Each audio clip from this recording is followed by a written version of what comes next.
Hello and welcome to the Quackcast. Hello, Tonserine. Hello, Baines. Hello. Hello. Hi. And shortly the Quackcast will begin. Cue the theme music.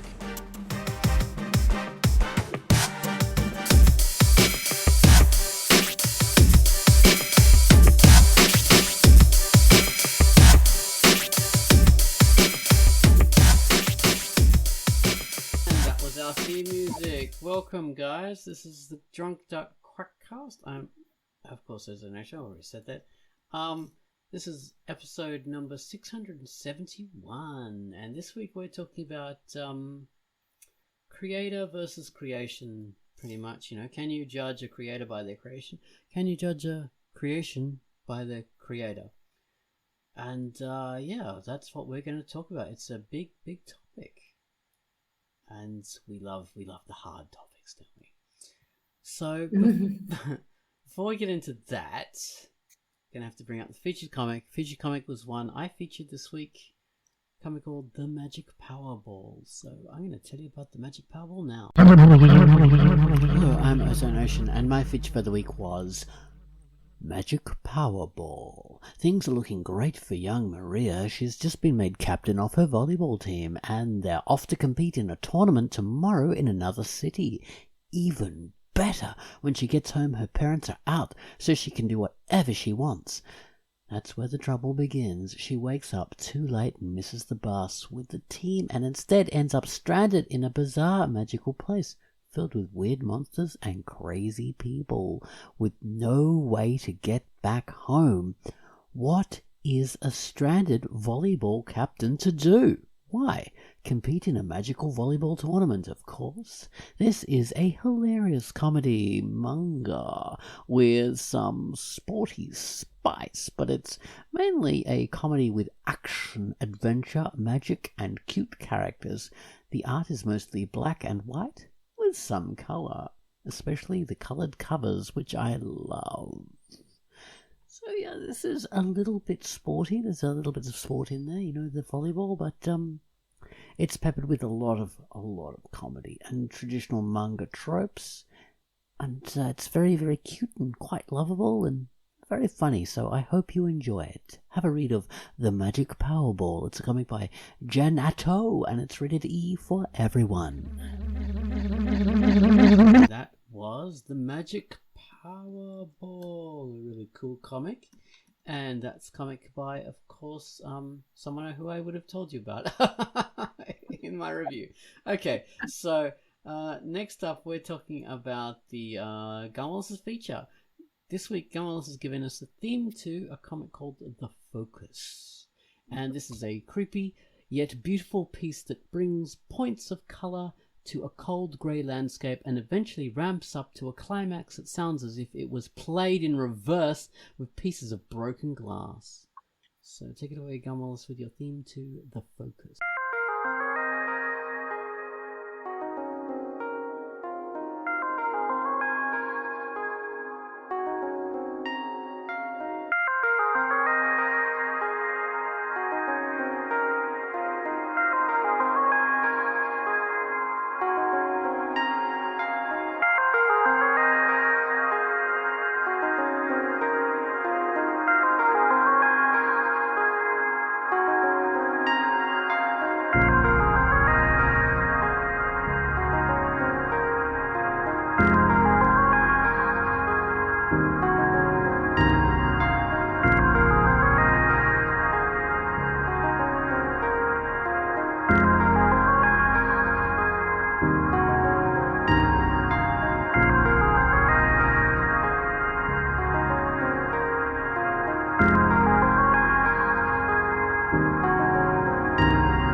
And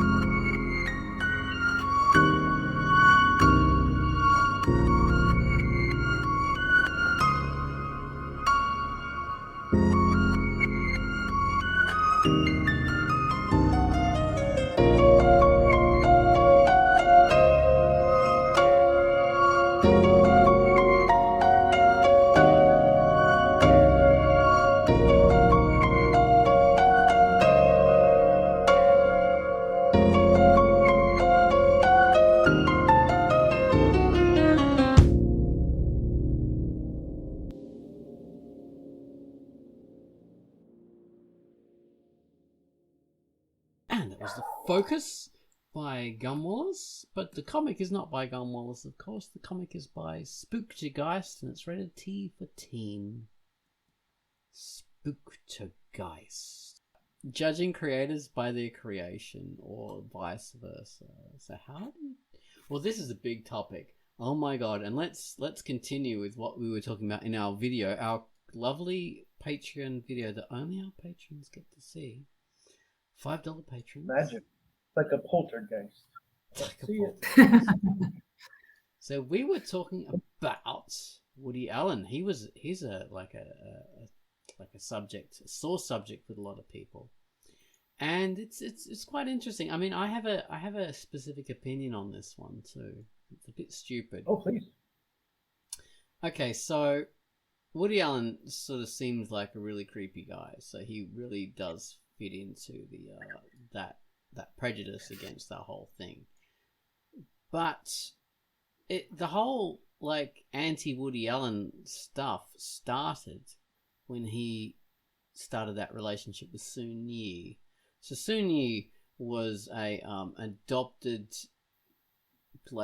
daughter of Farrah Fawcett, who he was going out with at the time. It's Mia Farrow, fake news. Mia Farrow, Farrah Fawcett. Jesus. She was with Lee Majors, for God's sake. Okay. Mia Farrow, yeah. So Mia Farrow. All the 70-year-olds know what you're talking about. So she adopted this girl, Sunyi's Chinese girl, and yeah, Sunyi and Woody started a relationship when Sunyi wasn't a child. Sunyi was like, I don't know, 18, 19 or something like that. They started their relationship, and Mia got really, as you can imagine, like, oh my god, she got really, really supremely angry, like as you do. And then they had a big messy divorce, and Soon Yi and Woody had this long relationship together afterwards. But Mia was just like, oh my, full of hatred, as you can imagine. And later on, there was this these allegations about Woody and people saying that he had this affair with, well, he had like abused really one of Mia's younger children. But those stories just landed on my ears as classic, like the mother coaches the child to say this as part of the whole divorce thing, because it was such a messy kind of thing, and she hated Woody so much, and it seemed like one of those classic, like, coaching the child to say exactly that. It wasn't like, it didn't come off to me as a genuine abuse allegation, but people these days just automatically hair trigger go off that, and then they just want to cancel people because of any allegation. It doesn't matter how true it is or how realistic. So there was that, everyone just automatically cancelling Woody Allen, calling me a creep and all this kind of stuff. But it just seemed to me that it was more based on that kind of automatic, like, hair trigger kind of reaction to him. So I don't really, but aside from that, I would really see like a retain a separation, even if he was guilty of whatever, because he did create some quite like important things in the period when he was really creating, when he had a lot of creation behind him, like in the 70s, maybe the late 60s, early 80s. maybe Since then, late, not yeah, much. maybe right at the end of the '60s he started. Maybe I think Yeah. 67. It's Some great stuff. I mean, yeah, I can separate it. Even in movies he's in, that he's starring in himself. Yeah, I can still laugh and go with it and separate anything because of the ambiguity you talked about. If he'd been convicted of the really horrible stuff that you mentioned, like it might be a different story. Not that I would, I have no power to make anyone else cancel anybody, but it might be like I would feel sick to watch and wouldn't want to watch. As it is, I don't watch the movies, rewatch them a ton, but I could still watch the ones I like. yeah. I mean, Mhm. it's And a tricky subject, and everyone has their own opinions about these things. oh yeah, and Yeah, they're allowed to. Yeah. the thing is to do like to adopt a, a flat rule about these things is very tough because, for example, someone that has been convicted of murder, for example, or for like take I'm trying to remember, there was this one actor, I think that was convicted of murder or something like that. I don't remember right now. But yeah, it would be ruined for me if I knew that XYZ actor has been doing things that are not private. And what do I mean by this? Um, there is in my opinion, and this is my opinion, okay, don't take it as a rule, that there are certain things, certain actions that we do or commit in this case that stop being part of your private life and it becomes an issue of society. So, for example, something that harms society, like having um, a tendency to groom minors, for example, or Mm-hmm. having trafficked people, or whatever. Things like this are not your private issues. They are society's issues. And if you have committed things like this, then I cannot really separate the art from the artist. What I find myself saying is that it's such a shame that this is so brilliant and I cannot enjoy it, Yeah. which is my relationship with Herbert von Karajan. uh, because he used to be my favorite conductor. Excuse my dogs if they are too loud. They I've are got a lot to say. they are actually outside right now, and I Wow. don't know what is happening.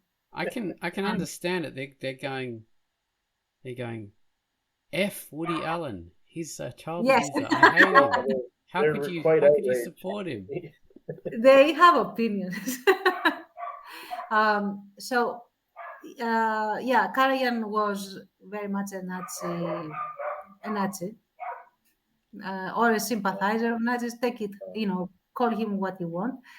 He used to be, as I said, my favorite conductor, and I think I have something like 5 or 6 um records, LP records Mm. of his concerts. He had the exact tempo that I like, the way like everything was perfect for me, but I cannot enjoy it anymore because it's Wow. his. Yeah. I still love it. I still like it. I cannot say that. Oh, now I hate it. No, I don't. I love it, Hmm. but I cannot enjoy it anymore. Uh, Well, that's fair enough. so A lot of yeah. people really Mhm.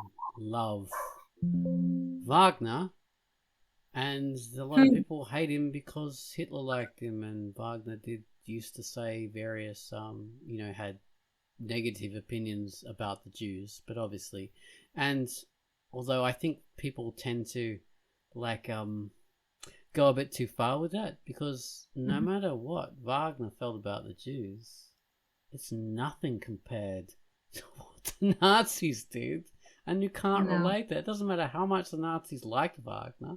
Wagner wasn't a Nazi. Also, And Wagner didn't like Nazis, and he basically flipped them off, and then Hitler also flipped him off. There was this thing that happened. I don't know if it is very known. It is in the biographies of Hitler that he used to be like this mega super fan, and then at some point he got pissed off and said, "Never play Wagner for me again," or something like that. So, oh, I didn't know that. yeah. Interesting. Mm-hmm. But yeah, there are. And Go on.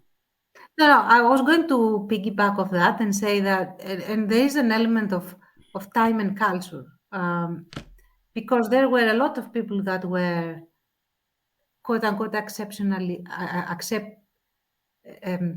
acceptably racist because society accepted that at the particular time that they lived in, Right. and they created art, and it was really good. And are you going to deprive yourself from that? I usually don't, and that's why, as I said in the video cast, I decided not to stop reading mangas and anime by people that have in Japan been convicted of having drawings of minors, let's put it like this, um, because it was legal in Japan until 10 years or so ago. And it is part of their culture. And then I would have to ban the entire Japanese culture of up until like, I don't know, 2000 or something. So where would that leave us? Right. I And don't do that. I mean that subject is interesting because I'm thinking about anime and manga, and it goes in the other way too. So we're talking about like judging the creator by their art. Mm-hmm. So one of my favorite creators is of course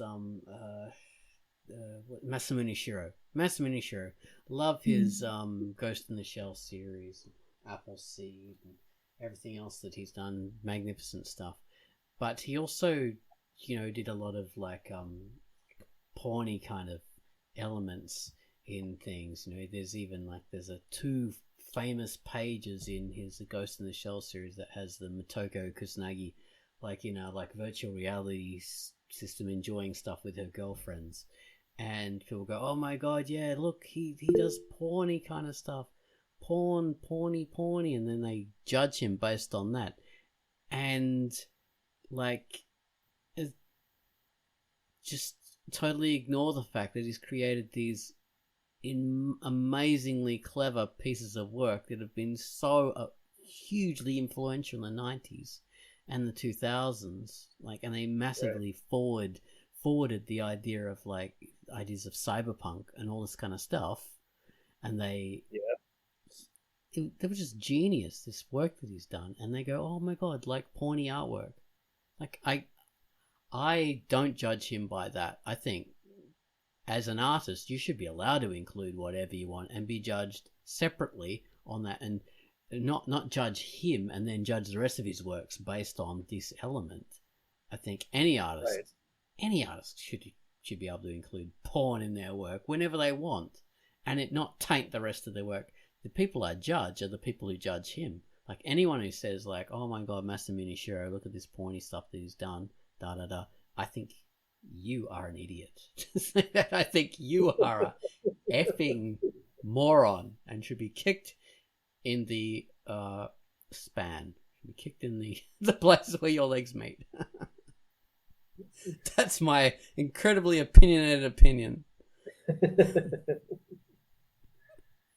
I know I said I wouldn't do that kind of stuff last week, but I'm a hypocrite. I also said I was a hypocrite in last week's Quackcast, so there we go. Well, I mean, yeah, it would be impossible to do a podcast and not have an opinion and not be able to talk. What would be the point? Exactly. Well, you know. Well, that's a good example, man, and also Tanz's example about the conductor That's kind of the real test, like stuff you actually want to see or listen to. You loved it before you knew something bad, and now you know something about the creator. Now, can you still enjoy it? That's like the test. It's tough. I'm trying, and I can't think of an example where I can't enjoy something that I previously enjoyed. Okay, But well, there are there's plenty of things where I heard something bad, like there's something that came to light about a creator. That means I wouldn't watch any of their future things. A lot of them are things that I wouldn't have watched anyway, like I say like a Bill Cosby. I wouldn't seek out his comedy. I wouldn't watch his old comedy specials that I used to like. But I don't think I was going to watch them anyway. They're so long ago, and they had their day. And I saw Bill Cosby himself, the stand-up special, Bill Cosby himself, so many times when I was a kid. really Found it really funny. Well, you know But what? yeah. Speaking of Bill Cosby, like I would go back and watch the whole the Dr. Huxtable stuff, whatever that was called. I can't remember. Cosby Show. The Cosby Show. I would watch Fat Albert again, like Fat Albert. Right. Yeah, the Cosby Show, because that was like people go, oh yeah, like this guy's a rapist, blah blah blah, and fair enough, yeah, that's true, and he's convicted, but I wouldn't judge his work based on that, because back in the I think it was the late 80s when the Cosby Show was that big thing, and that was a massive cultural milestone, because that was the first, well, not Huge. the first, but one of the first mainstream shows by a black with black actors on there, and they were earning like a lot of money and becoming to the fore culturally, where they just black American actors didn't have that same opportunity anywhere else, and that was an amazing show just for that. There are a few other shows that did that, but the Cosby Show was one of the main ones, and that sort of paved the way for a lot of other stuff, like Family Matters and, and various other things. So yeah, culture, it was very important for the time. Right. I mean, the Jeffersons, you have to give them their due. They were a big show before that, right? Yeah, the Jeffersons, and that other one about the character Dynamite. That character, remember him, JJ? No, I've heard of. Is that Good Times? I've heard of it. Good Times, yeah. Oh my God, the Good Times. That was so 70s. So there were other things, but the Cosby Show was like up there with Seinfeld. That was like not as clever as Seinfeld, but it was up there as a cultural kind of like milestone for the time. Yeah, it was huge, and it was on every week, so I watched it mostly because it was on, and I thought Bill Cosby was funny. I liked his stand-up specials that I saw. Like I said, that show I didn't really care about, even if all that horrible stuff had never come to light. I probably would never want to revisit that show. Just no interest. So that's why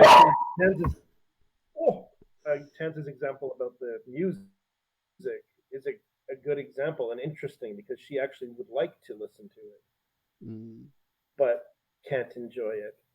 With me, like Cosby, I don't want to see Leonard Six, whatever his movies were. yeah. Like regardless of him. So that's why it's tough. Like there are a couple of movies that I really like, and people behind those movies are not necessarily convicted, but horrible stuff has come to light, and it's convincing. And some of it I could still watch. If it's a director, you don't see them. That helps. Or a producer. Yeah, or a producer. A famous producer, exactly, yeah. For Cosby, I generally didn't like him. Like generally, it wasn't for me. But assuming that I really liked him, I wouldn't be able to watch him be in the roles where he also got involved in real life crime, if that makes sense. Like he Yeah. would play this like lovable dude that has, does shenanigans and stuff like this, and I wouldn't be able, like, it would throw me out of the story. I wouldn't be able to suspend disbelief and enjoy it, so I wouldn't watch that.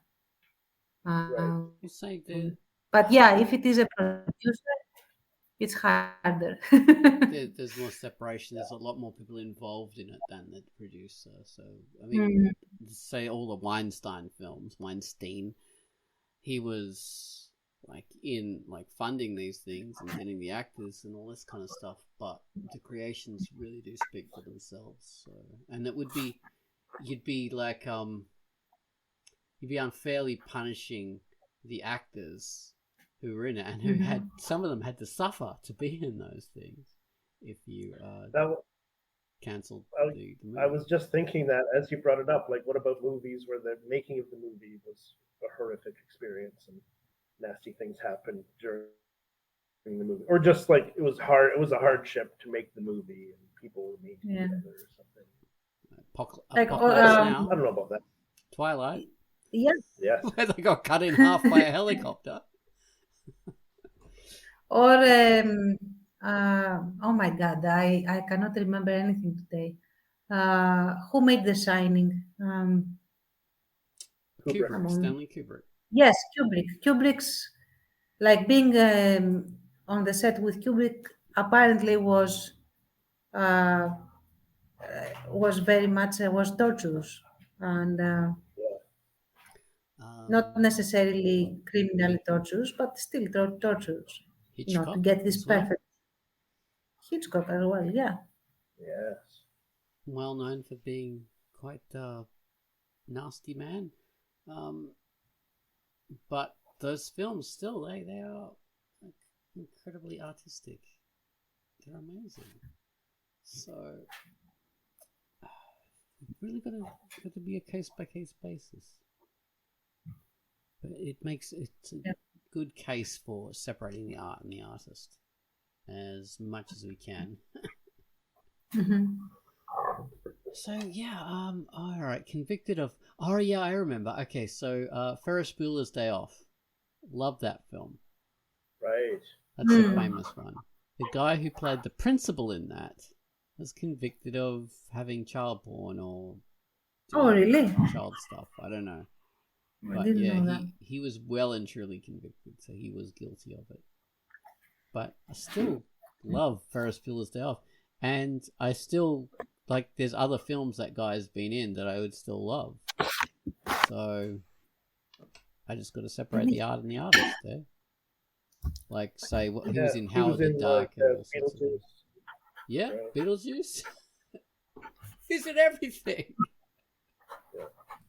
All that late 80s stuff. My God. Yeah. So. Yeah, I don't know the specifics of what he did. He had some materials or something, but yeah, stuff like that it's creepy and. It's creepy, but Yeah, would that stop you from watching the movies? That's the question. I never liked Ferris Bueller's Day Off that much, but I think I could still watch me neither. I love it. Never been my favorite. Yeah. Beetlejuice 2 is a hard watch for me, and I love Michael Keaton, but really? yeah, I just not my cup of tea. Not because of that guy though. He was talented. I think he's still alive. Yeah, he's still alive. Wow. Against Beetlejuice. That's a terrible crime, Baines. I'm going to start judging you for that now. I know, it's crazy. Catherine O'Hara is in it. I could not love her more. Yeah. I like the whole cast, and I like Tim Burton, I think, but I don't know, his movies, a lot of his movies are a tough watch. Now, who else? Phil Silver. So he was that famous music producer who created the Wall of Sounds, for the Ronettes and all that kind of stuff. Be my baby, all that kind of stuff. And he, of course, killed this lady who was, he was having an affair with, or whatever. Oh. Right. Phil, it's not Phil Silver. I think that was a comedian, wasn't it? It was Yeah, that's Phil. Phil Silvers. Yeah, you might be right, Baines. Spectre. Yeah. Spectre, yeah, Phil Spectre. Oh my god, poor old Phil Silver. It's rolling in his grave. Yeah, don't besmirch his sweet memory. I'm sure he was a friend. Yeah, because then listening to "Please Be My Baby" would have a completely different connotation. Yeah, oh my god. Well, this is the music producer who was horrible. Who did Yeah. Poor old Phil Spector. Well, not poor old Phil Silver. Phil Spector. He definitely did kill this woman and just went crazy. But would that cause people to hate all that music that he produced? Because back in the day, music producers weren't a big thing. Like you'd listen to a track or whatever, and you wouldn't say, "Oh, this was produced by this guy." You'd go, "Oh, this was sung by this person," or But he was like an anomaly. He was amazing because he produced certain sound, and people would go, "Oh, this is by Phil Spector." Like, oh my god, the wall of noise and that. So, like, should it or would it influence people to cancel? Like that kind of stuff, and not listen to the Ronettes or not listen to anything with the wall of sound. I don't think it should, because all that happened, the whole death, the shooting, and all that kind of stuff, of course, happened like decades after he was involved in this music. So there's that. There's that, and paradoxically, the music will last much longer than eventually no one will know the real stories about what happened, I think, or less people will know. More people will know the music. True. Art will outlast. That's an important point. The art outlasts the creators, doesn't it? Yeah. In every case. I mean, there's a lot of comic artists who've been involved in various things, but I can't really think of them at the moment. Oh yeah, okay, so the Dilbert guy. So, like that really became big, I think, in the maybe the late 80s. Especially, it was big in the 90s anyway. Dilbert was like the office kind of comic, commenting on office life and being an office drone and being a tech worker and all that kind of stuff. So Dilbert was a big thing back then.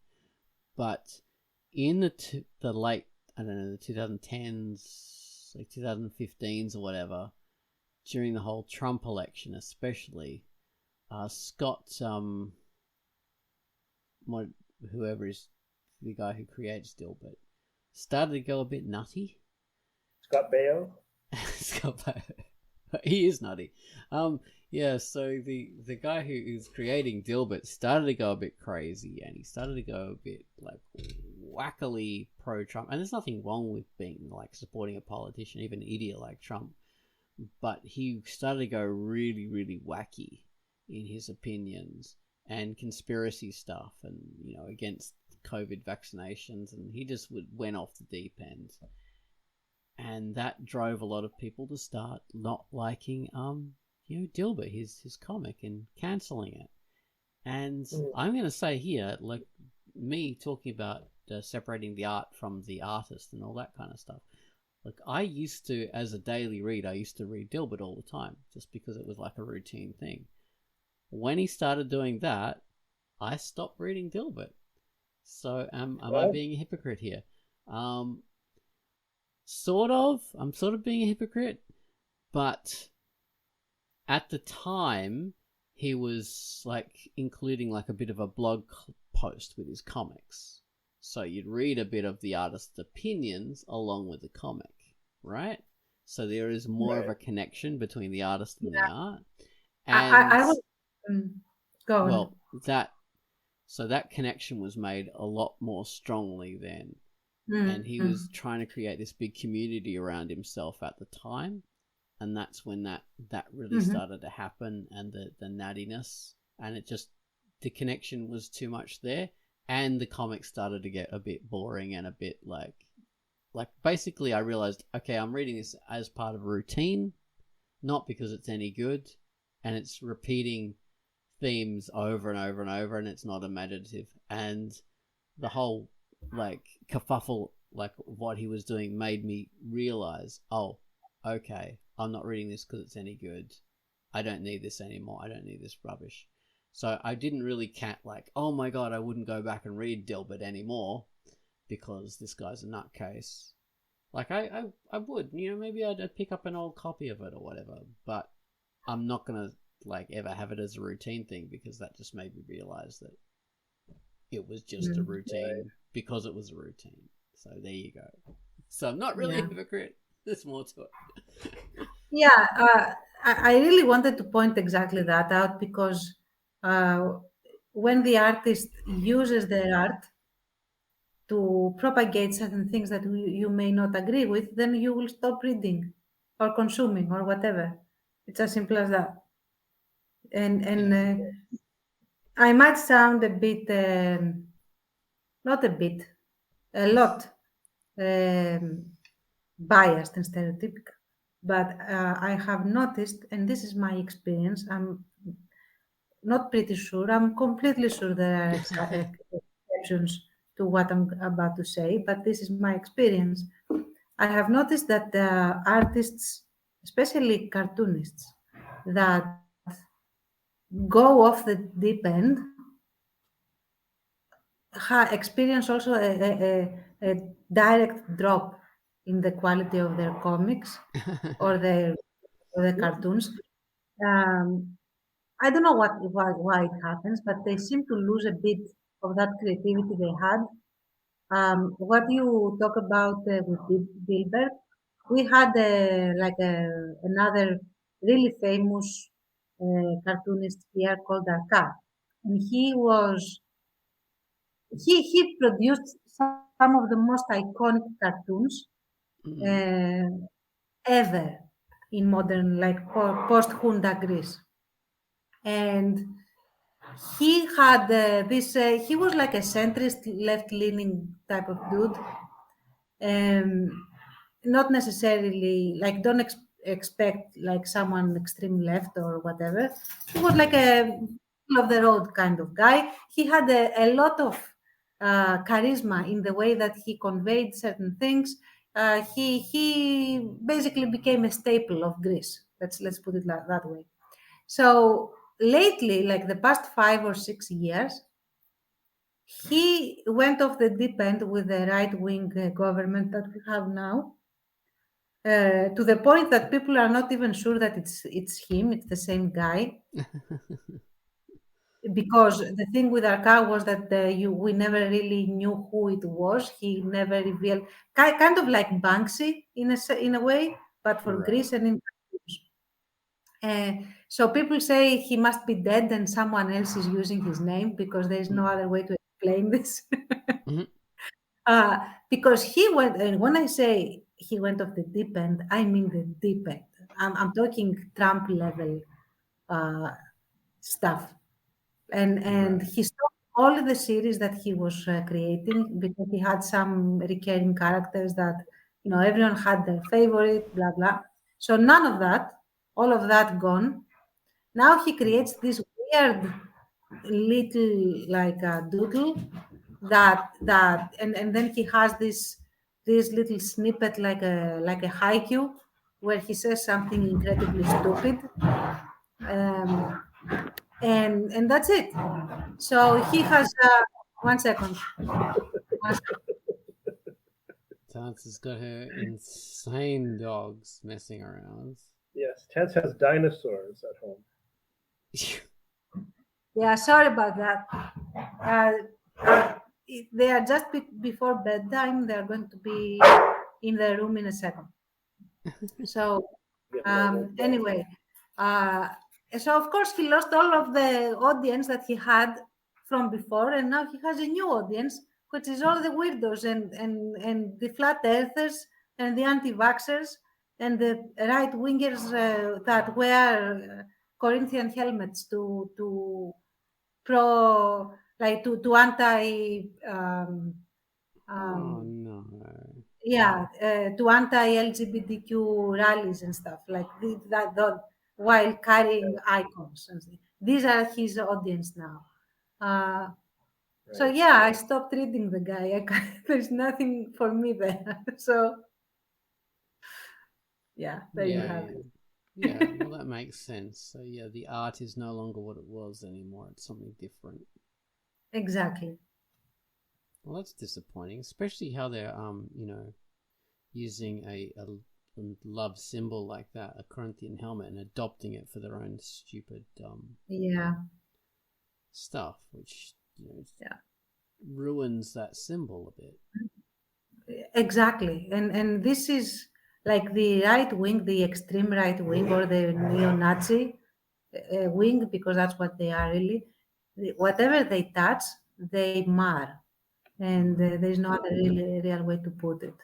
But to go back to the whole thing with the artist, I have all his, well, I used to because they got stolen, but I used to have all of Arcas's old stuff, and I would still have it if it wasn't stolen. I would still enjoy it because I don't know what happened to the guy. He was lobotomized, he was brainwashed, Clockwork Orange style, or I don't know what happened to him, but I consider him a completely different creature Yeah, than the previous version. So, not the same guy.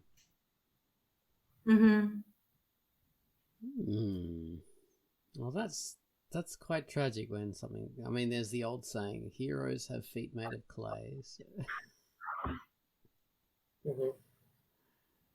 like that's a very old saying. So yeah, it's something we've always known about, but I think that's sort of based on the idea of when you really get to know your heroes, you discover they're not what you think they are, but rather than like this whole art versus art thing, art versus artist. But it does sort of apply. I was trying to think of a few more, like Louis C.K.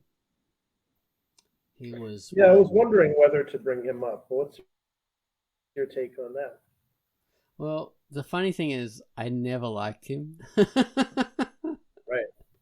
I was never into him. People go, "Oh my god, isn't he so progressive? Isn't he so like like pro women and pro this and pro that?" And then they discover, actually, he's like he tries to take advantage of women and masturbate in front of them and all this kind of stuff. So yeah, he was like with these female comedians and that kind of stuff, and he was trying to take advantage of them and all that kind of. Yeah, Tense is just disgusted. I think you muted Tense. I don't know if you know you are. Yeah, I am, because I don't trust the dogs not to drop a bark bomb at some point. Okay. Louis C.K. He's terrible. I hate him. It looked like you were talking, but Tense was like making faces. That's why I was laughing. Yeah, like it's incredible. We had a similar case with an actor who did that exact thing, and it is still as disgusting as it was for the actor. And of course, that actor got cancelled and prosecuted as well. And I don't think he will be coming back for a while, because everyone that sees him is disgusted. He also has that face that completely sells the groomer, like lecherous old pervert. So even if you wanted, you cannot forget that he did certain things. So, yeah. Well, yeah. like it's a whole Louis C.K. stuff. Like the reason why I didn't like him was because, like, some people going, he's pro women and all this kind of stuff. Originally, when he was, still famous, but to me, it seemed like it always came off as that what we call, I think the term is benign sexism. I think that's the term for it. It's like people saying, "Yeah, women are great. Women are lovely. They're more intuitive and they're more like in touch with their feelings." And it's like, no, you're not actually being pro women. You're just putting them in another little bubble. Like it's a kind of sexism by pretending that you're for them, but you really don't understand how you're being sexist, because you're not actually treating them like real people, like yourself as a person. You're pretending they're other. So that's what I always felt that he was doing. So to me, when it came out that he was masturbating in front of women, it didn't. For a lot of people, that was like, oh my God, there's this whole other side from him. I never would have saw it. To me, that just seems part of the same thing. Like that's part of the same attitude. Yeah. Because he was always like othering them. So, and that directly fits into that masturbating in front of people, because you're thinking of them. You know, you wouldn't do this to your guy friends. You do this to someone who you othered, who you could objectify, and that's how this fits into the same thing. So I never liked him, but that said, if he produced something that was worth watching back in the day, like I would watch it. I don't know. I'm not gonna demonize his work because of what I feel about him. I was a fan of him, and I really thought he was funny. I haven't seen much of his newer stuff, so that's why I'm not saying I still am. I've seen a bit. His newer comedy special was funny. Him talking like on talk shows, and we talk about, rah women or politics or whatever. It was off-putting. The way you put it was interesting. The benign sexism thing. I've never heard of that, but it did seem like what are you trying to? You're trying too hard to portray something here. It's kind of off-putting. Exactly. It was always that creepy feeling you get when people do that. Benign sexism, benign racism. It's the same kind of thing. It's like, yeah, black people have so much rhythm and they can really dance and they have big penises and stuff, and that's like, yeah, I'm pro, but no, you're not, because you're separating, you're forwarding myths and stuff like that. It doesn't matter if they're good myths or bad myths. You're still creating them as others. Yeah. I guess to me, that kind of thing feels like I said, it just feels like, why are you proclaiming this so loudly? Like, what are you're trying to create this image of yourself with these sort of virtuous, quote unquote, virtuous statements. So it just feels weird when you hear it. So I guess maybe it's because of what you're talking. Yeah, generally a good rule of thumb, but at least I use it in my life, is that if someone starts or make sure that they repeat all the time that they are very trustworthy or very progressive or very, instead some kind of positive adjective, they are the opposite. And be advised. Having said that, I did rewatch his series Louis. I was a big fan of it before the scandals, and I rewatched and then finished the whole series just recently, just in the past year, and enjoyed it quite a bit. I could still watch it. Mm-hmm. In the earlier seasons, he talks about masturbation quite a bit, and it gives you a little moment of it's weird to listen to now. But overall, still funny, still a great show. Well, there you go. Yeah. Well, speaking of the reverse, completely having the image of the creator destroyed by the creation. I only have one experience with this, and I have been trying to Google and find it. I haven't found it yet, but it was this one book. I think it was called something like The Surgeon or The Doctor or some kind of thing. And as you know, I really like medical stuff, and I picked that up because it was a mystery and it had doctors in it and stuff. And it was about a serial killer who was basically a surgeon or supposedly a surgeon or had that kind of knowledge, and they did some very ritualistic murders, serial murders.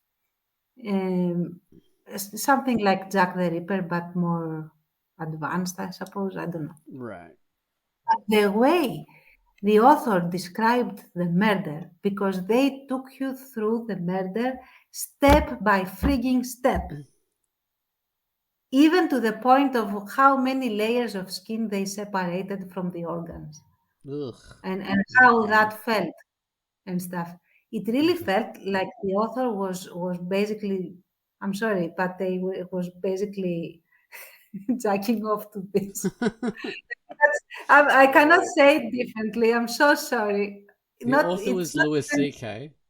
I think worse because like it felt that there was this kind of extreme visceral pleasure writing this thing, and it really made my stomach turn, and my stomach doesn't turn very easily. That it was something truly masterful writing because it made me feel like I was connected to the mind of this sick individual that was doing these things in a way that was way too closed for comfort and more information than absolutely than necessary for the narrative purposes. This was a kind of of nasty porn, and it's one of the few books that I didn't really finish. I just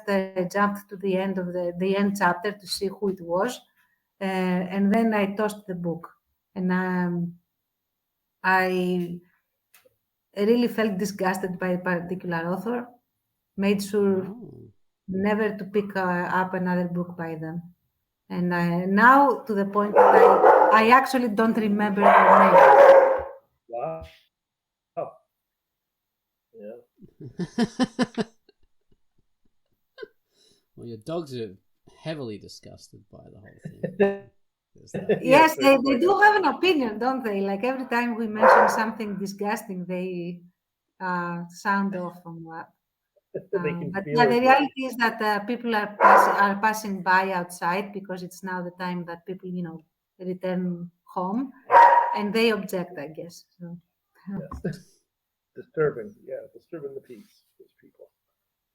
Very disturbed. How Uh, long have we got now? yeah. 8 minutes. 8 minutes left. So we gotta. Yes.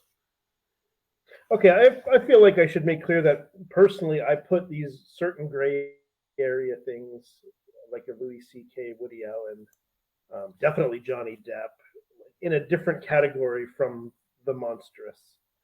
Convicted or not, you have the director Victor Salva, convicted of monstrous things. He made the Jeepers Creepers movies, and I like the first one a lot. I bought it at a pawn shop, so I didn't give him money, and I wouldn't, because of that, I wouldn't look for his other movies. I don't want to give him money and let his career continue. He was convicted of horrible things with a kid. The director Bryan Singer, not convicted. He made the best X-Men movies. He made The Usual Suspects. I can watch Days of Future Past. I love it. I can watch Usual Suspects. Love it.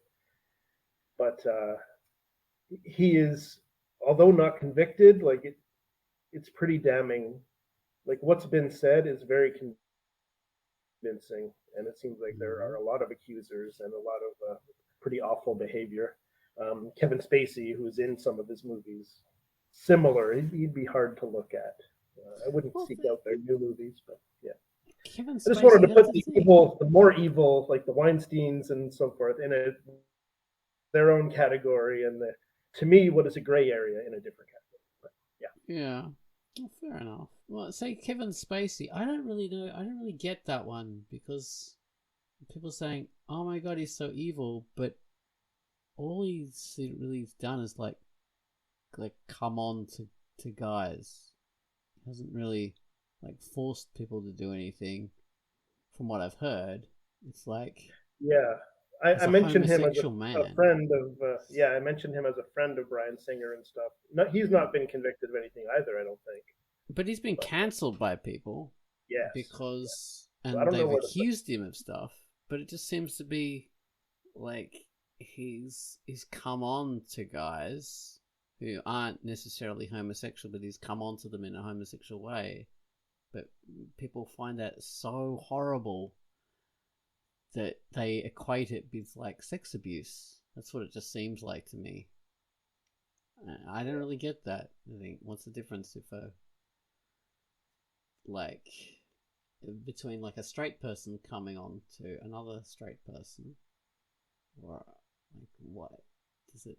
Well, the allegations of being very pushy with it and pushy on sets with like people on a way lower level than him. There's allegations of that from well-known people about of an underage person. But I don't put him in that category either because I don't know. I have no idea.